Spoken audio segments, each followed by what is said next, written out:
I still remember the moment I realized something was profoundly wrong.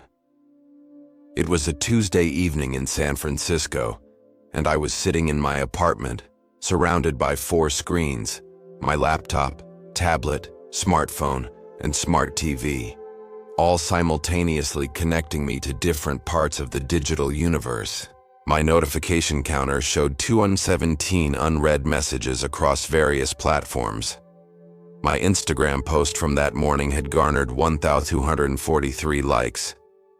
I had 3,782 LinkedIn connections, 2,895 Facebook friends, and close to 5,000 Twitter followers. By all metrics of modern social currency, I was rich beyond measure. Yet there I sat, in complete silence, feeling a hollowness so vast I could hear its echo. How can I feel so unbearably alone when I'm constantly connected to thousands of people? I whispered to my empty apartment, the blue light from my devices creating ghostly shadows on the wall. The question hung in the air, unanswered, as another notification pinged. This wasn't always my reality. I moved to San Francisco 5 years ago for a job in tech, leaving behind a small town where everyone knew each other. Back home, connections were limited but deep. Here, I could connect with anyone, anywhere, anytime. At first it was exhilarating. I built my digital presence meticulously, carefully curating my online personas, professional and polished on LinkedIn, creative and carefree on Instagram, witty and opinionated on Twitter. I watched my follower counts grow with a satisfaction that bordered on addiction.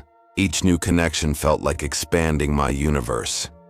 I spent hours crafting the perfect responses, sharing articles that would position me as insightful, posting photos that painted my life as enviable. The digital dopamine hits were constant: likes, shares, comments, all validating my existence in bits and bytes. But something strange happened along the way. The more time I spent managing these digital relationships, the less energy I had for real ones. Coffee meetings turned into quick text exchanges. Phone calls became voice messages. Deep conversations were replaced by emoji reactions. I'm just busy, I told myself, as I declined another invitation to meet up with old friends visiting the city. Instead, I stayed home, scrolling through their vacation photos, dropping heart emojis as a substitute for my presence. My calendar was empty of meaningful engagements, yet I felt constantly drained. How could maintaining relationships be so exhausting when I never actually had to show up for them? The realization came during a power outage that lasted 3 days. At first I panicked. Cut off from my digital lifelines, I felt like I'd ceased to exist. But by the second day, something shifted. I wandered into a local coffee shop with a book instead of my laptop. The barista, whose name was Ellie, I learned, recognized me as a regular, but mentioned she'd never seen my face clearly before, always hidden behind a screen. We talked. Actually talked. About books, the neighborhood, the weirdness of the forced digital detox everyone was experiencing. A couple at the next table joined in. By the time I left, I had plans to join a neighborhood hiking group that weekend. When the power returned, I researched what I'd experienced and discovered I wasn't alone. Psychologists had identified what they called the connectivity paradox, the phenomenon where increased digital connectivity often correlates with decreased social connection and increased loneliness. Studies showed that despite having more ways to connect than any previous generation, millennials and Gen Z reported the highest levels of loneliness.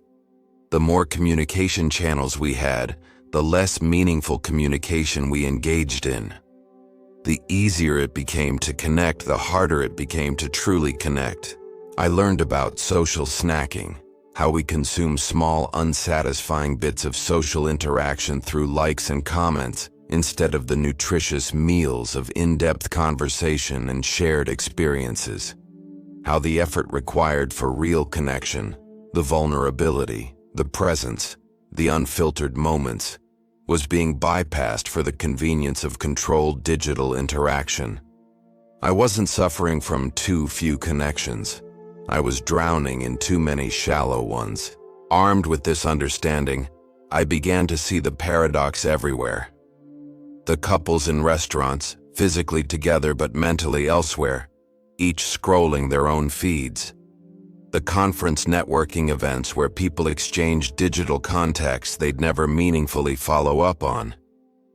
The family gatherings where conversations were interrupted by the constant pull of notifications. I started experimenting with boundaries.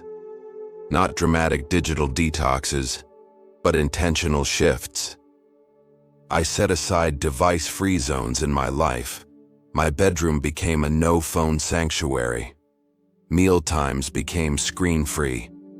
I started walking without earbuds, allowing myself to be present in my surroundings. I audited my social media accounts, asking, does this connection enrich my life or simply occupy it? I reduced my digital friends to those I genuinely wanted to stay connected with, rather than collecting acquaintances like trading cards. Most importantly, I invested in proximity. I joined a local running club, started attending community events, invited neighbors over, scheduled video calls with distant friends where we committed to real conversations, not just updates. The paradox taught me that connectivity isn't measured in bandwidth or follower counts, but in the depth of understanding between two people. Technology designed to bring us closer often keeps us at a safe, comfortable distance, close enough to observe, but too far to truly be seen. I realized that genuine connection requires friction, the uncomfortable pauses in conversation, the vulnerability of being fully present, the inconvenience of making time and space for another person's reality. These frictions aren't flaws to be engineered away, but essential elements of human bonding. Today, my notification count is lower, but my sense of connection is stronger. I still use technology. I'm not a digital hermit, but I use it as a bridge to real experiences, not as a substitute for them. I've learned to recognize the warning signs. When I catch myself scrolling through strangers' lives instead of living my own. When I realize I know more about online acquaintances' vacations than my close friends' struggles. When I've spent hours consuming content but feel emotionally malnourished. The connectivity paradox hasn't disappeared from my life. In our digital age, it's always hovering, tempting me with its promise of frictionless belonging. But now, I understand the trade-off.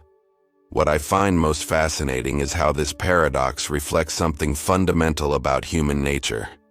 We crave both connection and convenience, intimacy and safety, to be known, and to control how we're known. Digital platforms offer the illusion of having it all, but something essential gets lost in translation. There's a different kind of wealth I measure now, not in followers or likes, but in moments of genuine presence. The friend who knows when to sit in silence with me. The conversations that meander past small talk into territory neither of us expected to explore. The feeling of being truly seen, not through filters or carefully crafted posts, but in all my imperfect, unedited humanity. Sometimes, walking home from a dinner with friends, I'll look up at the apartments in my neighborhood, windows glowing with blue light, and think about all of us, simultaneously more connected and more alone than humans have ever been. Each of us navigating this strange new paradox, learning that to truly connect in a hyper-connected world, sometimes we need to disconnect first. After all, the most meaningful notifications don't come with a ping.